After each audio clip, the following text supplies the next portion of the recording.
Hello and welcome to Share Talk. Today I'm joined by Paul Johnson, who's CEO at Power Metal Resources and a very active man in the mining area. He's going to introduce a presentation, and then after that will be some Q&A. Well, thank you very much, Zach. Yes, and welcome everybody. Thanks for giving up some of your Thursday evening for me to take you through Power Metal. The important bit is coming a little bit later, but I've been asked to give a quick run through of the company, which if you're familiar with Power, that's almost impossible to do a quick run through. So we picked off a few of the projects and the main focus areas of the business just to take you through tonight. They've also given me Power on the screen so I can convert the layout. So I'll try and do my best. So Power Metal Resources listed in London with a ticker POW.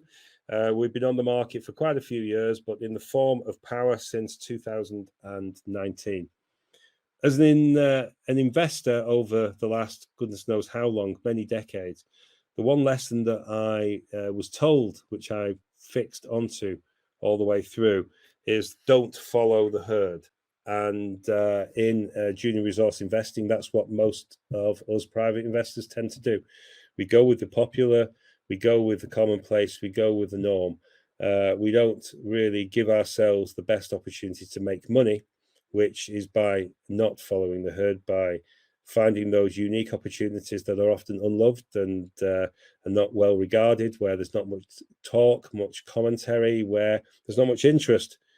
I wanted with Power Metal to build a business that wasn't following the herd. And it's easy because in our business, the herd is just these little old exploration companies run by people who don't have the passion, want the salary, but not the reward of finding major discoveries, don't want to root out the best value projects, work the long 16-hour days, 6-7 days a week. We don't do that. We root out opportunity. We work extremely hard. We've got a great team. And what I'm about to take you through, almost any of these slides could make up a whole public listed company of itself. So, slide 2, disclaimer. Please read it in detail. If you've actually got good eyesight, you'll be able to do that. It just says, do your own research. Be cautious and careful. Look after your money. And that's what I would very much urge you to do across the junior resource business. Here's our business model. Again, not the norm. We're not following the herd. We built a model where we would go out and acquire opportunities. Praise be, the market's been horrible for years. So many resource projects have been available at very decent terms. We've acquired many different opportunities in our business through many different mechanisms of acquisition. Almost always on terms that combined low acquisition cost with low fixed financial commitment, so that we weren't putting too much pressure managerially and financially on the company. Each of our acquisitions have gone through a process of internal exploration. Sometimes that exploration has happened with a JV partner. And after a period of time, we've got to a point where we make a decision. Do we want to carry on with internal exploration? Case in point at the moment, Molopo Farms Complex, where we are proactively cracking on with internal exploration and other projects too. Or do we want to crystallize value? That's through either outright disposal, which is what we did in September 21, disposing of our Hemlo Schreiber interests to First Class Metals, who have gone on to list in the London capital markets on the main market.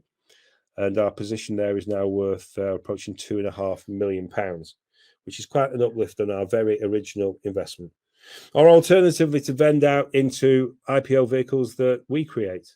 We have Gold and Metal Resources, First Development Resources, New Ballarat Gold, that are doing just that.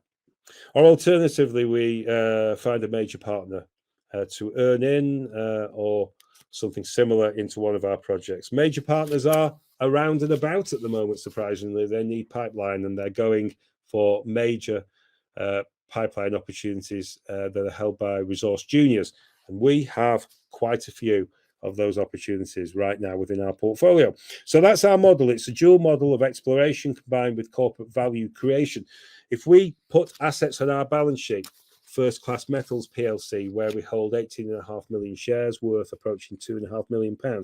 Our balance sheet value, our working capital builds dramatically. It means we can finance our own operations without having to rely upon the market for money. That's one of our key goals. The wonderful thing in the junior resource space and small cap companies generally is that when you're chocked up with cash, chocked up with assets you can sell, that's when the market throws money at you and you can raise money on phenomenal terms almost whenever you want. So it's a good thing to have capital. It gives you comfort. It also means you can get more capital if you need it. And it also means if you want to, you can finance your own operations. Okay, here's our project and investment interests around the world, just to make sure that none of us gets proper sleep. In my case, actually, Thomas, my 8-year-old, does that for me perfectly well. So I'm available 24/7. We have interest in North America, Africa, and Australia. We're focused predominantly on the major resource jurisdictions where you find major deposits. It's no surprise that the capital markets around the world, two of the main resource markets, the Canadian and the Australian, are also massive mining centres. So we have our projects situated in secure jurisdictions, some of the best in the world. I think out of the top 10 mining jurisdictions from the Fraser Institute of Mining Attractiveness or country attractiveness, we have multiple hits on that list of 10. We're looking for major discoveries. We're playing to a degree the numbers game. We have a wide range of projects. We've been very selective and focused. We're looking predominantly, but not entirely, for district scale opportunities that can be company transformational. We're working on one right now at the Molopo Farms Complex project in Botswana, where we're about to embark upon a very significant drill program for our company. And there is more news available about that on the regulatory news feed on our website, in our presentation, and in all sorts of documentation and information on our website generally. Okay, just focusing on our priority exploration. We produce a quarterly report, and in there you'll find every 3 months or thereabouts, you'll find lots of information about the power metal business. I got a bit fed up myself, to be honest, with these half-year and full-year results, which predominantly are historic, and they do have post-balance sheet events or after reporting date events, but they tend to be documents that have a lot of old information. And I wanted to follow the Canadian and Australian route of every 3 months providing our shareholders with an update as to what our business has done recently and what its plans are in the near term. We also put our full financials in there. Wow, crazy move perhaps. There's very few companies will do it. But we're very confident with our finances, and you can see every 3 months where we are. It's important for you as an investor to feel some degree of comfort. We can raise capital as a business. We always have been able to on sensible terms, and a week or so ago we raised 1.08 million on a financing that was done at the bid, I think, or pretty much at the market. And that has provided us capital to be expansive if we wish to be with our Molopo drill program that's upcoming. One always has to think very positively about these major drill programs. So, priority exploration. Our business is focused on 2 things, as I mentioned at the start: exploration of our own internal projects and also value crystallization. We're dealing with the first part now. So what projects are we working on right now? Very much at the center of attention in our business is the Molopo Farms Complex project.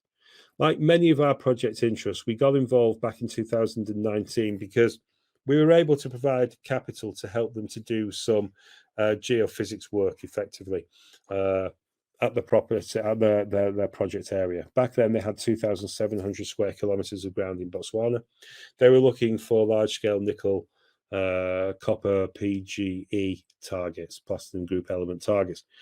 Since then, as is commonplace in Botswana, you surrender as the license renewals come through certain of the ground, and we've secured additional licenses too. But we're now sat at 1,723 square kilometers of ground. So very big project area, very much district scale. Where I could go through the whole story, But with various levels and stages of exploration, we were able to narrow down to a number of drill targets, which we tested, 3 in total in late 20, early 21. One of those holes, K16, identified a broadly mineralized, nickel mineralized section, 300 meters long from 300 meters downhole to 600 meters downhole. It ended in nickel mineralization. The assay testing confirmed it. Petrological analysis confirmed the nature of the nickel, which was nickel sulfide. So absolutely delighted with the results. Not much happened on the project for a little while some corporate work was sorted out, and we recently secured a deal to acquire a much larger overall stake, up to 88% in the project. We then cracked on with work, geophysics work, and we identified a major conductor just underneath the K16 hole. In fact, the K16 hole clipped the edge of this very, very large conductor. And we will be, it's now called T16, Target 16. And we'll now be drilling T16 with at least 2 holes, and that's happening imminently. So we're very excited about that. There's a lot more information in the RNS, but we're not just looking at one conductor, we're looking at many conductors.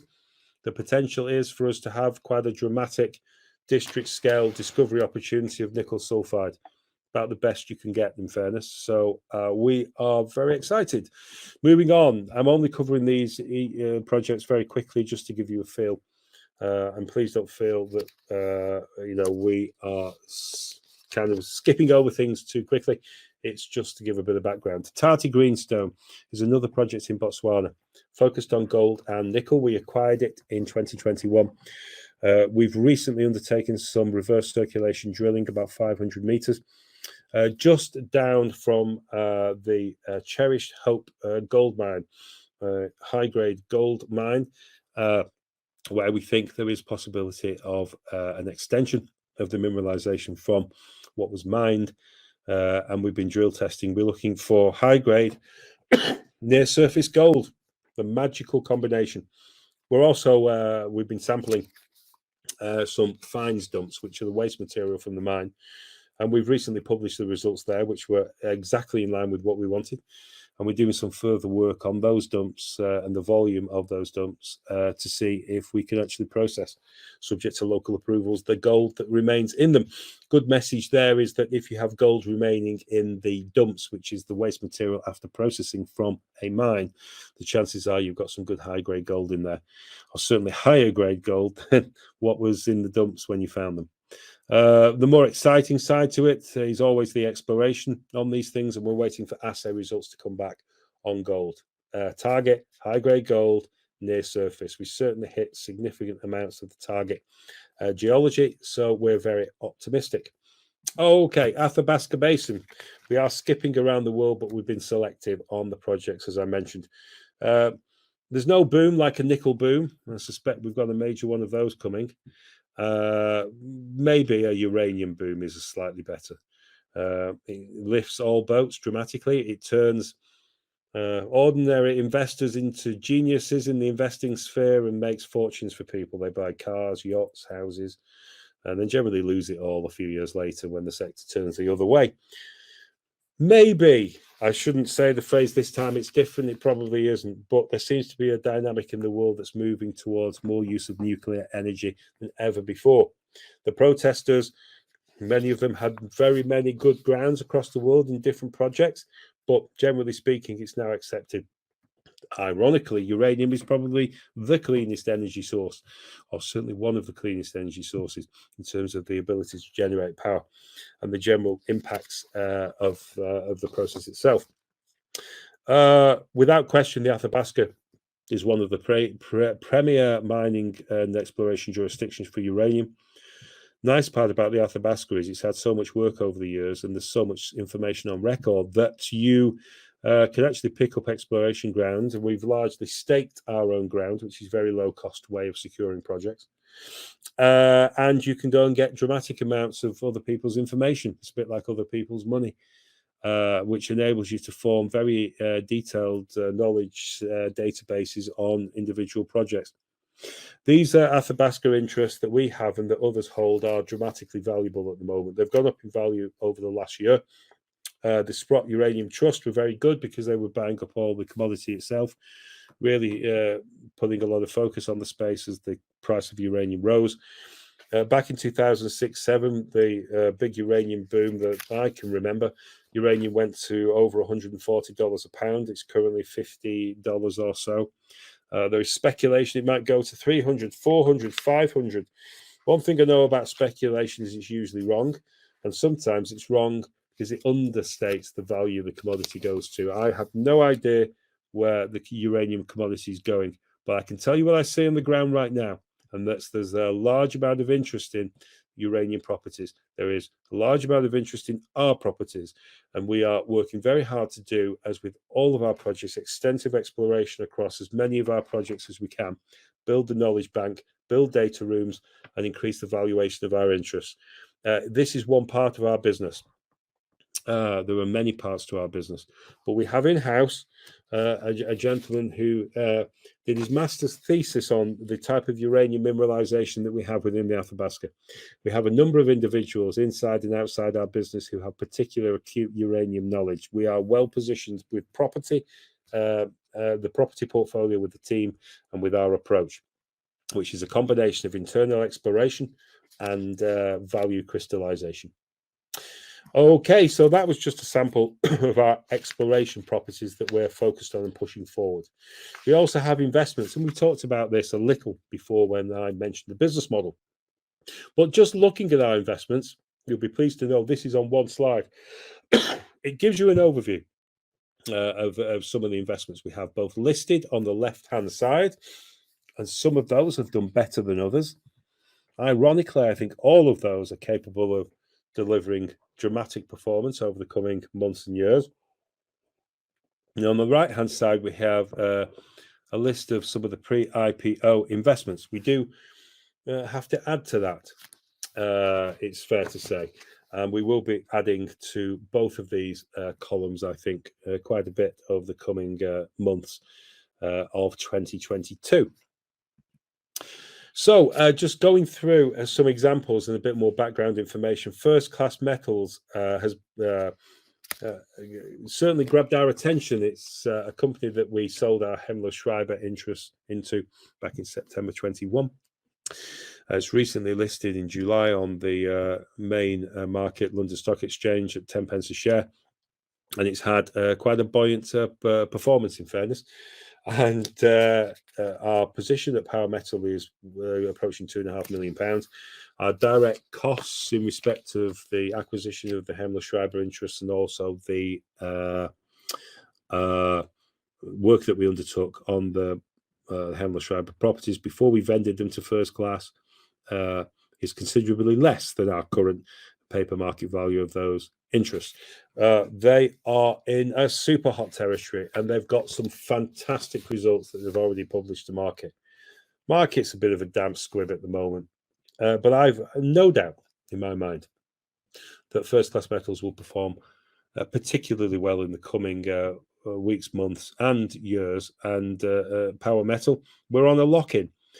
12 months from listing, hard lock-in. We can't sell any shares. Not that we want to, quite frankly, and then 12 months thereafter on an orderly market. If you don't know what that means, because I didn't until relatively recently, it means if you wanted to sell your shares, you have to do it through a regulated broker. So it's not a crazy sale process. You actually do it in an orderly fashion. First Class, big part of our investments at the moment. Golden Metal Resources, excuse me, a unique package focused around Pilot Mountain. Tungsten, copper, silver, zinc in Nevada, USA.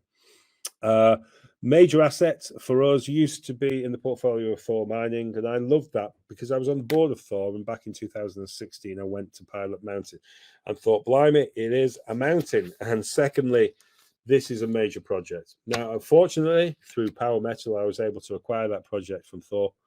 And we put it into a package of other Nevada properties, including Golconda Summit, one of the most exciting gold projects I think I've ever seen. There is a technical video available if anyone wants it. It's on our website talking about Golconda Summit and the major gold discoveries in the area where that project is situated in Nevada, the type of mineralization, the simple exploration model. It really is well worth watching. And Stonewall and Garfield, two of the properties in that mix. We raised 750,000 pre-IPO in December last year. It's ready for listing. There's a few bits and pieces that we're working on, wrapping various things up, and we're obviously judging the market and making sure that we have that vehicle ready to go and push the button at the earliest available opportunity. So, moving on to First Development Resources. Everyone likes Havieron, don't they? Greatland Gold's major discovery in Western Australia in the Patterson region. We like it too because First Development is focused on Western Australia and the Northern Territory. In Western Australia, it has three projects: Wallal, Braeside West, and Ripon Hills. Wallal project is centered on magnetic bullseyes, and for the Greatland Gold fans out there, that's Havieron and how it was found effectively similar geological approach.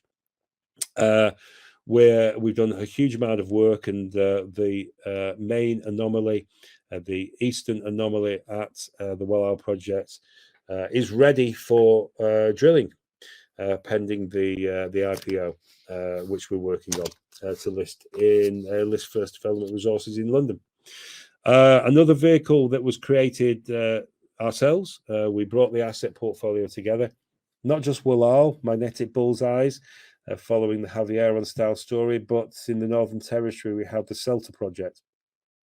And Celta is just up the road, 70 odd kilometers northwest from Nolan's Bore, which is held by the hundreds of millions cap the ASX listed company focused on rare earths. So Celta, we're looking for uranium, rare earths, and lithium.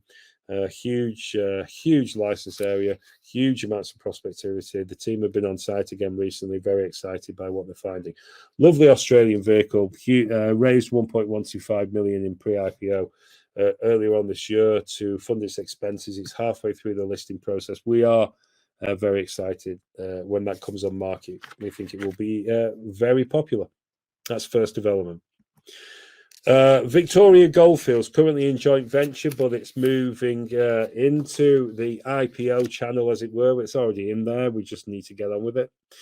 It's one of the largest land holdings in the Victoria Goldfields, just north of Melbourne in Australia. One of the major gold producing parts of the world. Super hot postcode in times past. Lost some of the focus when the Kalgoorlie gold area was discovered, and lots of the miners went over there to Western Australia. More recently, in 2020, came back to life when the Fosterville gold mine kept finding dramatic amounts of gold, and the juniors followed in, pegging land.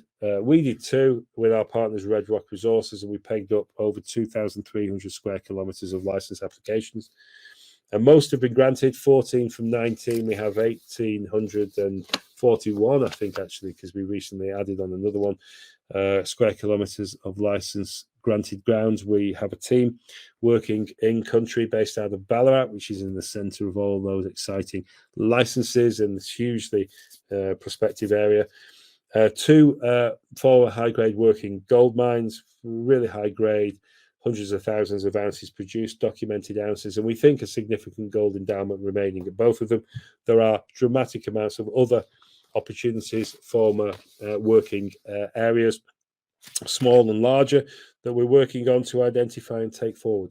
We think it will be a uniquely valuable vehicle in London. We've seen over the years with ECR Minerals in the UK how, when the markets are positive, how receptive they are to the Victoria Goldfields story. We saw a dramatic revaluation of Fosterville South, which is listed on the TSX, and a number of other companies on the back of the Victoria Goldfields.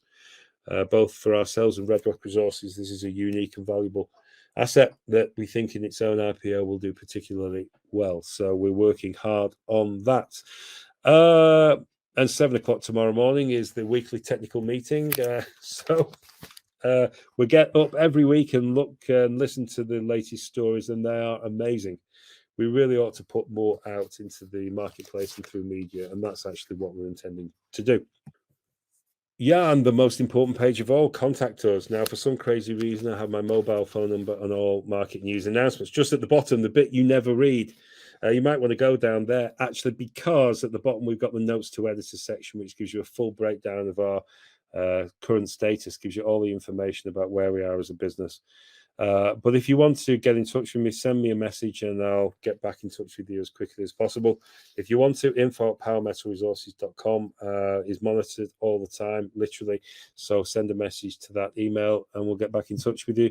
You're welcome to call us if you want. The other mechanisms are probably far more efficient. We have on our website, powermetalresources.com, huge amounts of information. We do invest serious amounts of time, money, and energy in producing fact sheets, presentations. We keep our website up to date, I think, far more than anyone else I've seen. And we're constantly developing commodity brochures and any other tools that can help and aid our investors and just help you to see that we are a serious business. We also have our Twitter account, @PowerMetRes, where we put as much information as we can. All of our operational programs that we have in the field, we want you to be with us. So you'll see on the Twitter account lots of photos, lots of information. And on our website, there is a gallery section where all of that stuff is downloaded after it's gone out on Twitter. So you can actually follow us as if you're in the field. There'll be videos, there'll be commentary, interviews, and that kind of thing.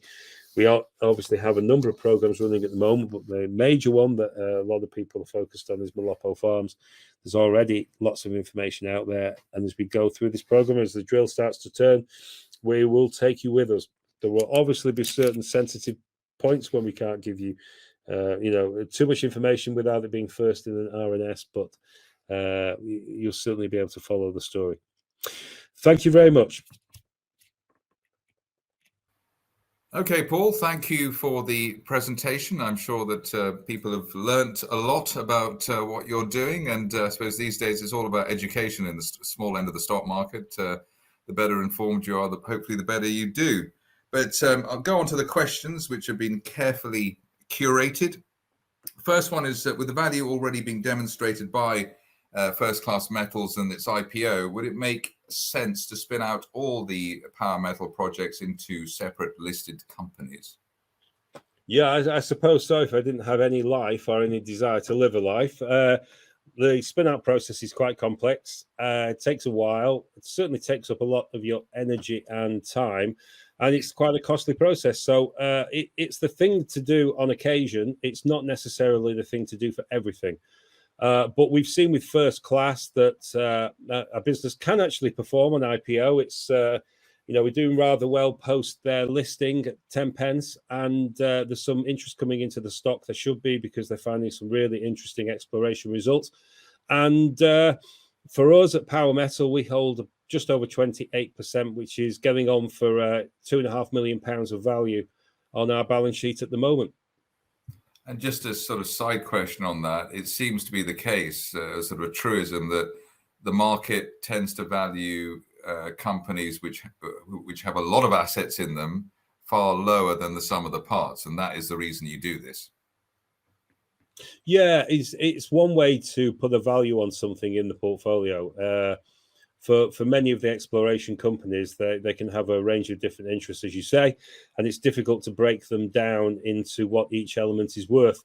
There's also an important aspect from our perspective, and that's that if we're able to build our own balance sheet, we're not ultimately dependent on the markets to raise capital to continue our operations. So for us, financial self-sufficiency is an important objective too.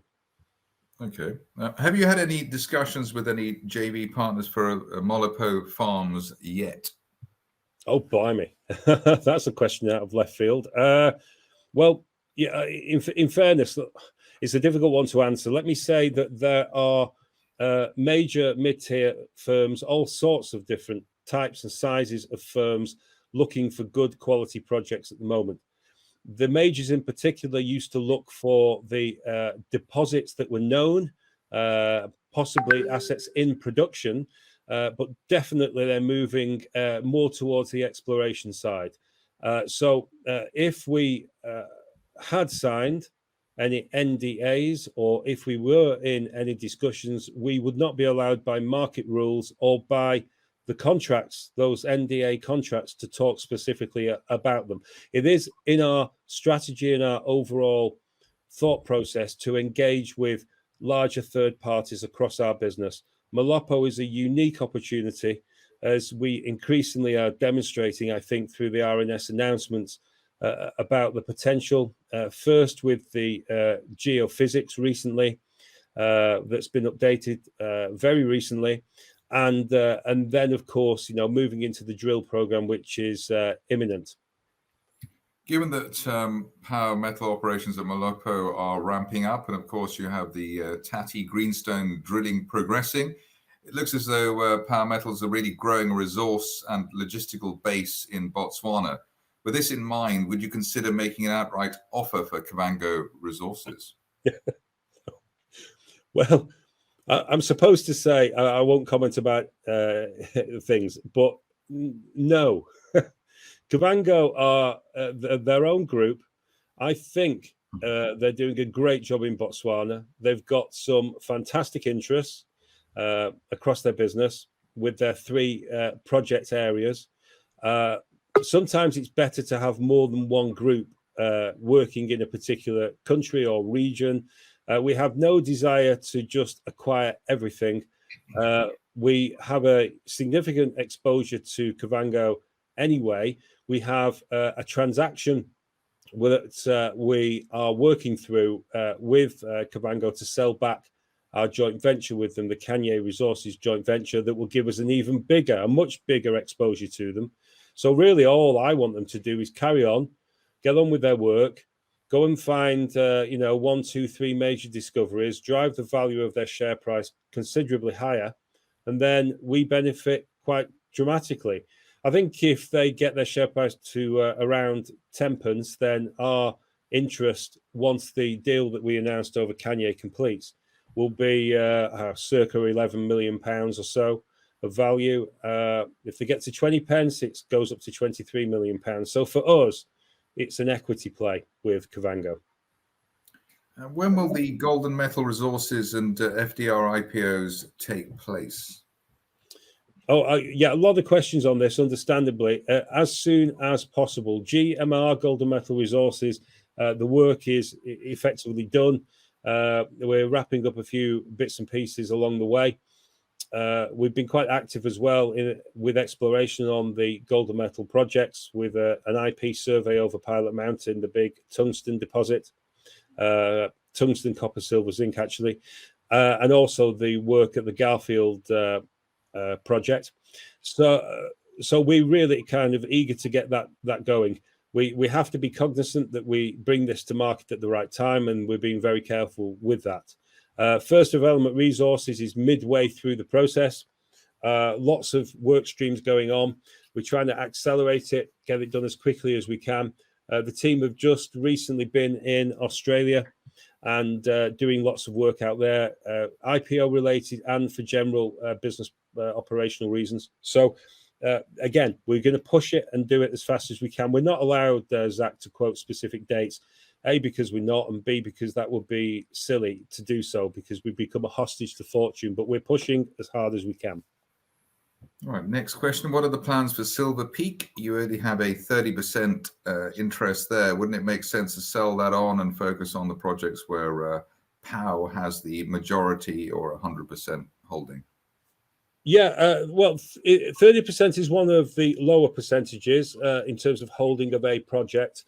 But I've got to go back to 2015 when we signed a deal when I was at Metal Tiger for a 30% position in the Botswana interest held with MOD Resources, and that didn't turn out too bad. Silver Peak is a great project with significant amounts of potential. It's one of our portfolio. We recognize there's various options with that. The commercial options are intriguing.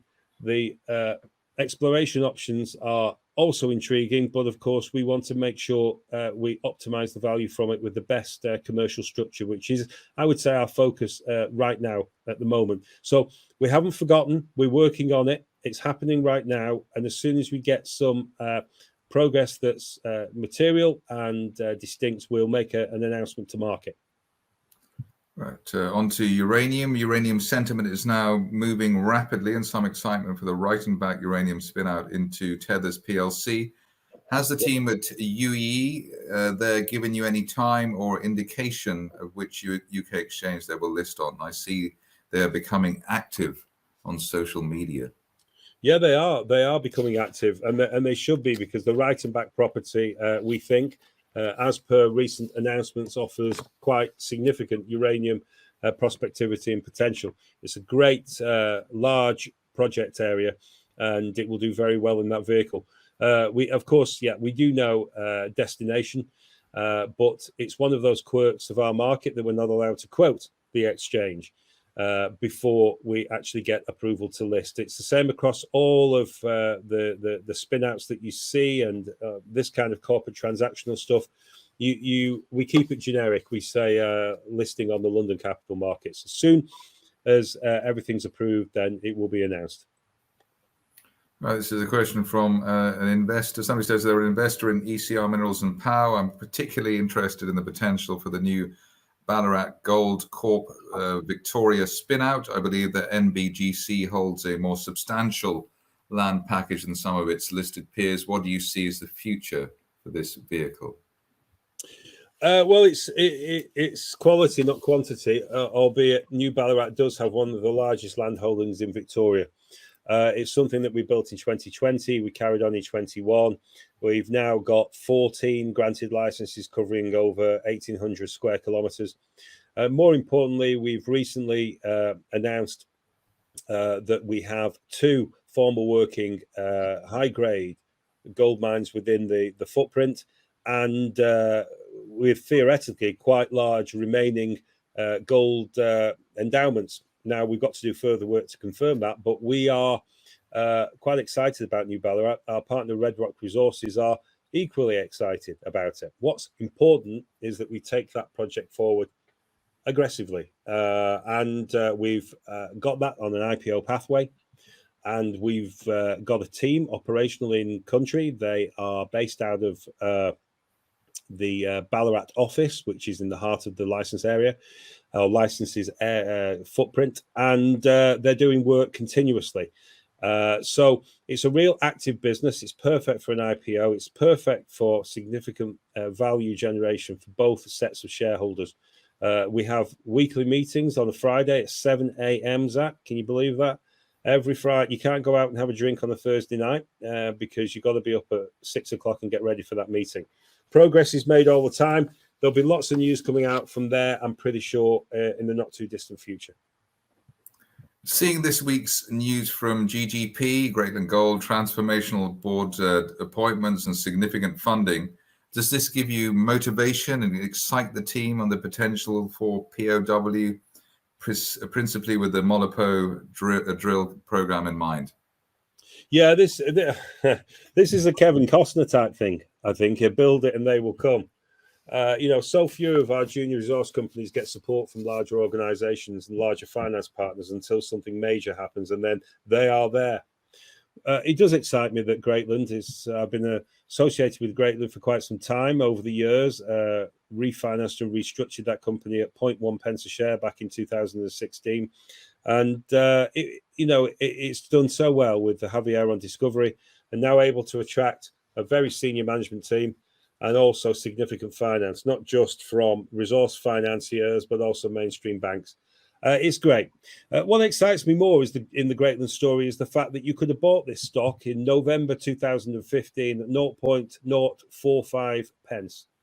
You could have bought a modest amount of their shares, and 5 years later, you would have ended up with a mini fortune. And that's the junior resource business. You pick the right plays, you pick the right companies, and you can have disproportionate gains, which is what I'm here for, really.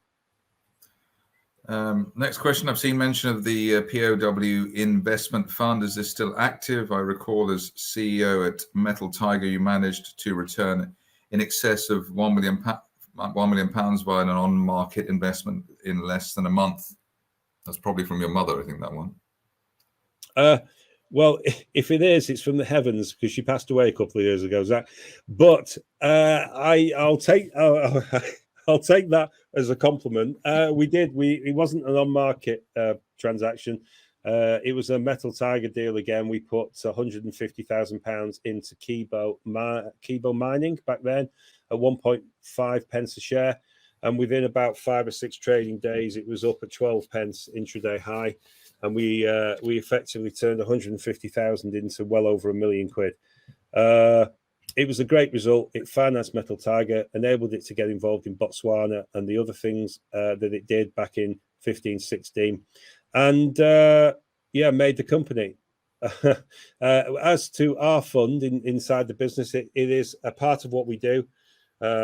We wanted to go out there, recognize that certain junior companies might be significantly undervalued and be able to take positions with a modest amount of capital. It's not a big amount. I think it was 75,000 we put up for investment in that fund. Obviously, as and when we have some major winners, depending on the amount of money made compared to our market cap, we may well have to make a declaration. But it's just quietly in the background. We are doing little bits, but it's not our main focus. Right. Next question. What percentage nickel grades are economic when we are talking 300 to 500 meters below the ground? Yeah, well, okay. If you want to know about a big nickel discovery that's quite a bit below the ground, go and have a look at the Nova nickel discovery made by Sirius Resources in Western Australia, 2012-13. You can see it online quite easily if you just type in Sirius Resources Nova Discovery. There's a great video on YouTube from the managing director who took the investors in the room through what they found at Nova. As to grade, grade is not the only issue. There's so many different things. The grade, the volume, the recoverability, the mining cost, and all these different elements. You can't quote specific figures like that. There's not going to be, we want, 20 meters at 1% nickel. It's not like that. We're going to see what we get from the work that we do at Molopo. The drill is about to start. We'll see what comes out from that drilling, both in terms of the core as it comes out and what we see, and also the assay testing on the core.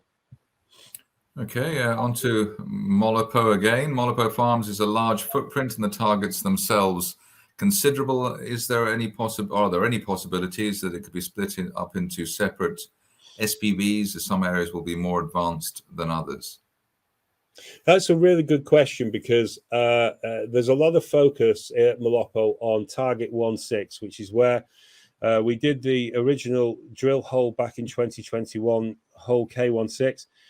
We found circa 300 meters of broadly mineralized hole from 300 meters down to 600. The mineralization was still there at the end of the hole. We then followed up with geophysics, and we found that hole clipped the end of a very large conductor. And so, the theory is quite simple on that one, that we're going to drill into the heart of that conductor where the response is more significant, more intense, and hopefully find a lot more nickel sulfides and potentially other things as well.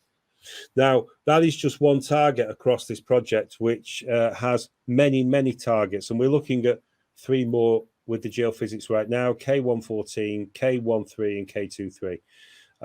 And we will likely be drilling those other targets as well.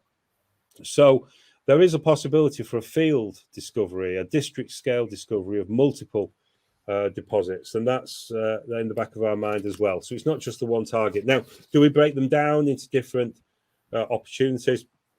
I would say that's unlikely. If you get that kind of opportunity where you find not one but multiple nickel deposits, then you'll be quite an attractive proposition. I'm not entirely sure we then want to embark upon a whole heap of corporate rejigging at that point. The asset will be too valuable. Okay, hopefully an easy question next. Can you drill all year round in Botswana? I think even I could answer that, but I'm not going to guess. Go on then. You answer it for me, Zach. Say yes. Don't tell me it's a rainy season. Right. Well, our biggest issue with all these things is making sure our crews are looked after and are not overworked and not put through difficult conditions. The rainy season in Botswana, it's not quite as bad as certain rainy seasons around the world, but does have an impact, and it, of course, aligns quite well with Christmas as well, because it's good to give people breaks over major holiday seasons. So, in theory, yes, you could drill all year round. Whether we would do, I don't know. We're about to embark upon this 6-hole program, 2,600 meters. We'll see what that brings along. We've just raised the capital to enable us to expand that program if we want to. And we'll just play it by ear. But yes, in theory, we could carry on drilling through the year. Right, the next question is my favorite of all the questions. And I think in the old days, there was that advert, a Mars a day helps you work, rest, and play. I don't know if you remember that. And as far as Power Metal Resources is concerned, an RNS a day helps you work, rest, and play. So the question is, do you think that sometimes information is lost with too many RNS releases? Yeah, I remember Thank Crunchy. It's Friday. Okay. This is the great conundrum, isn't it? Go and invest in a company that puts out 3 a year operational RNSs. Good luck. I remember watching a video by Elon Musk, who I think is obviously quite unique and very impressive, because he actually says it as it is. He says, if you want to build a great success story, you simply have to work harder than everybody else. You put more hours in, you put more effort in, you get, a better output. And I actually agree with that. And that's what we do here. We all work very hard. We all work relentlessly. It's not our fault we're holding on to some of the world's biggest strategic exploration projects. In fact, we've got multiple of them in the portfolio. We've got a broad business portfolio focused on the main mining jurisdictions and the safe, secure jurisdictions, predominantly, in fairness. And almost all of our projects have the potential for material RNS creation. So it is busy. We have, Zach, tried to control it with quarterly reports where we provide an up-to-date summation of less material news and latest developments. But even so, the power and significance of these projects that we're dealing with means that if we get a material item of news, we can't hide it. So we've seen something happen recently that's quite extraordinary, which is with Molopo. A former drill hole to align with the edge of a major conductor. And so naturally, our focus has become that project. And so you will probably see lower levels of announcements across other areas of the business, but still, the material areas will still be announced. I'm not ashamed of what I do. I've done it in other companies, Zach. I work like a dog. We have great projects, and we are aiming to make our shareholders a major return. Well, I think I can almost partly answer that from my own experience. The whole point of being on the stock market is that you're a public company, and I think one of the best things about being on the stock market is the RNS service. I mean, that's just where everybody's looking at it. It's your window. It's the world's window on your company, and you should use it fully. I mean, if there's going to be 2 RNSs a day, or 10, if it's material, then that's the place. But once you put an RNS out, everybody knows it. All the brains are looking at it, all the investors are looking at it. So it's the thing to do. I mean, I think it's I had a different view before, but I think I'm coming around to your way of looking at things. It's just the best thing about the market. So there we are. Next and that's one. the most impact, Zach. If you look at we do lots of different things in media, and without a shadow of a doubt, the most impactful is an RNS. So you have to do it, and you want to do it. And it's almost like say it's free PR, but it's effectively what you pay for your listing for. Yeah, really, to my mind. But anyway, that's another conversation maybe. In the current stock market, what are the company's strengths moving forward and weaknesses? Yeah, in the current stock market, I was. That's a really good question, actually. The current strengths of the business are the same as its weaknesses.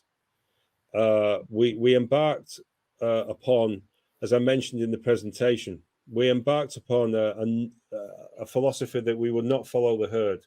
And in the case of corporates listed around the world, that usually involves a few suited and booted people who do moderate work hours, overpay themselves, deliver very little, and really don't give investors, shareholders who risk their capital, much of a shot. So we built a business that was diverse, had many different interests, had great potential. We've worked on almost everything in our portfolio to increase its value.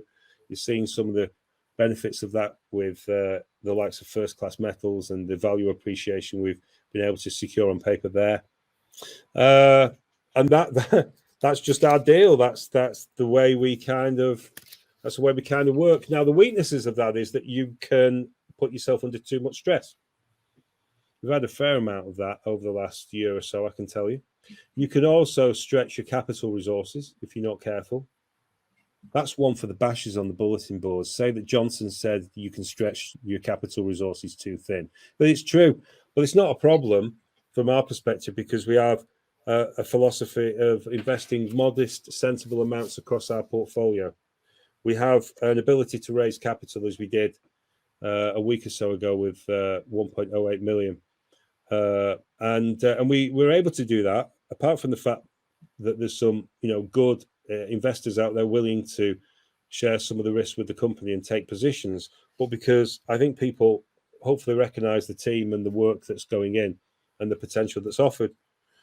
So it's that really. It's the diversity, the extremely significant strategic projects in the portfolio, placing operational risk and financial risk on the company that we have to manage along the way.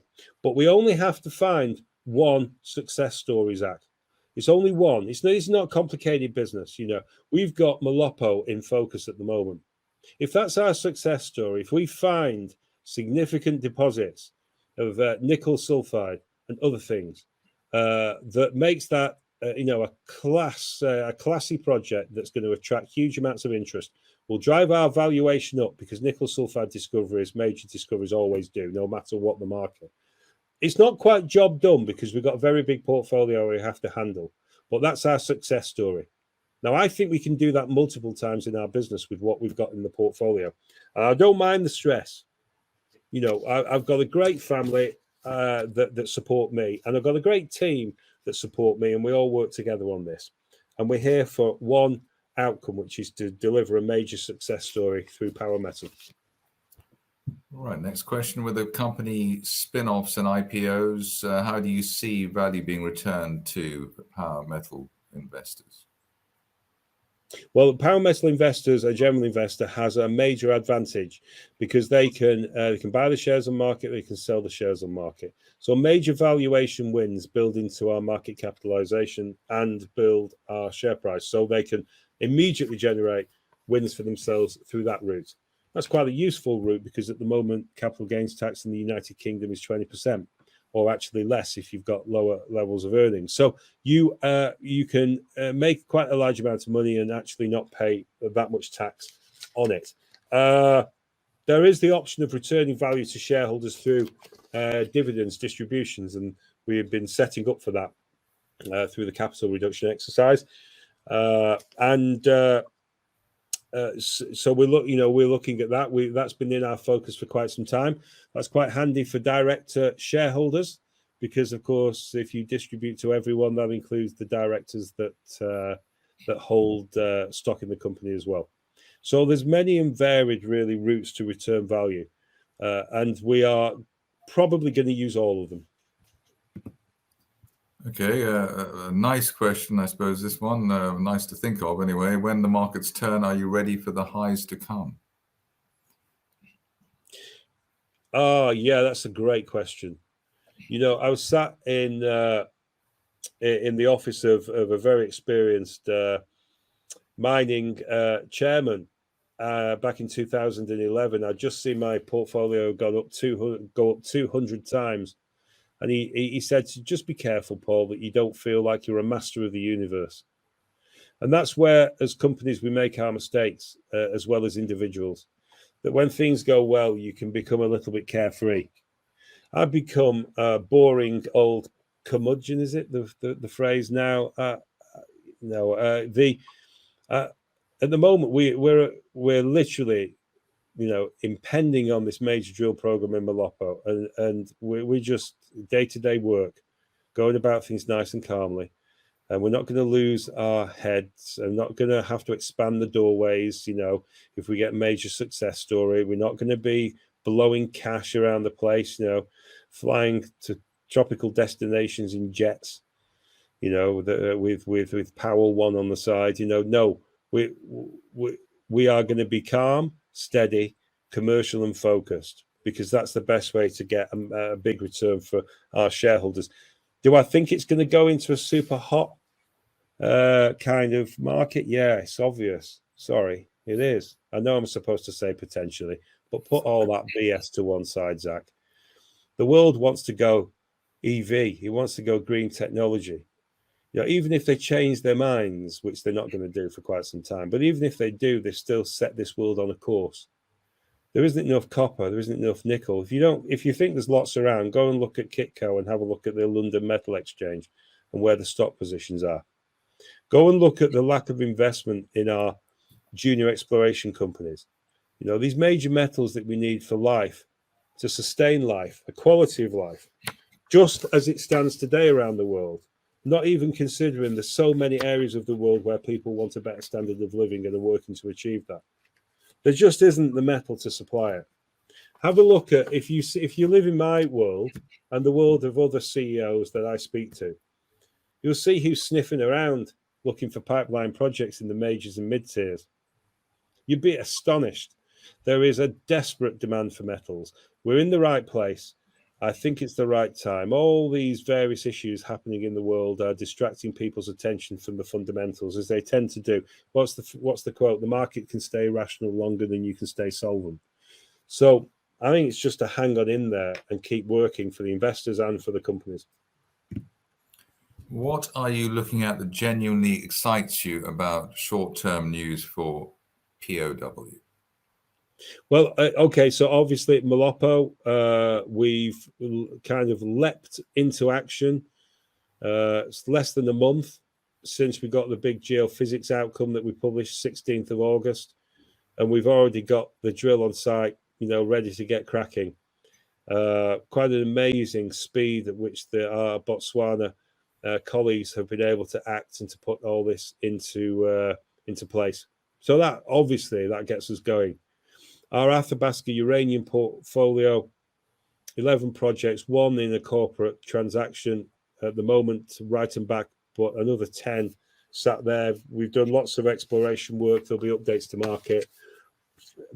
We've got a significant, dramatic land holding in the Athabasca, one of the world's premier exploration and mining jurisdictions for uranium, in some cases surrounded by some of the major uranium firms. So that development's there, definitely. Tarti as a project, one that we took on in 2021, and we secured some extra ground to bolt on to that project, and we've been doing reverse circulation drilling, waiting for assays. Not quite as big, perhaps, in terms of size and scale. Well, we don't know until we, do all the work, but probably not quite as big as Molopo. But it's great to wait for assay results, and particularly when you're targeting high-grade near-surface gold. So, yeah, those kind of things, exploration-wise, without a shadow of a doubt, excite us and get us up in the morning. The corporate side to our work is amazing. When you do create a team outside the business with its own project package and its own drive and focus, amazing things happen. So some of the corporate work that we're doing as well, you can just see all of these vehicles start to come to life, and looking forward to them as they develop their own independent lives as listed vehicles. How do you see the company in the next 12 months? So what are your aims and targets?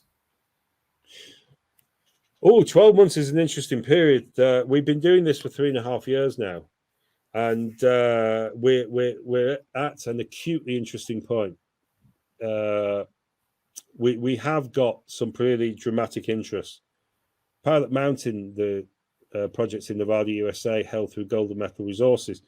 Strategic tungsten at a time when America, USA, has got tungsten on the critical minerals list.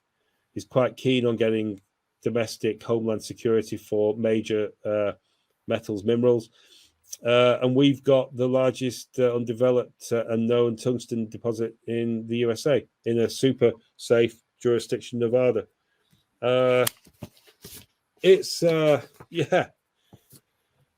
Who knows what can happen in 12 months? I mean, blimey, I'm looking at the Molopo program and the Tarti results and the uranium work that we're doing and all the other different corporate things we're doing and thinking what's going to happen in the next 2 weeks, let alone 12 months.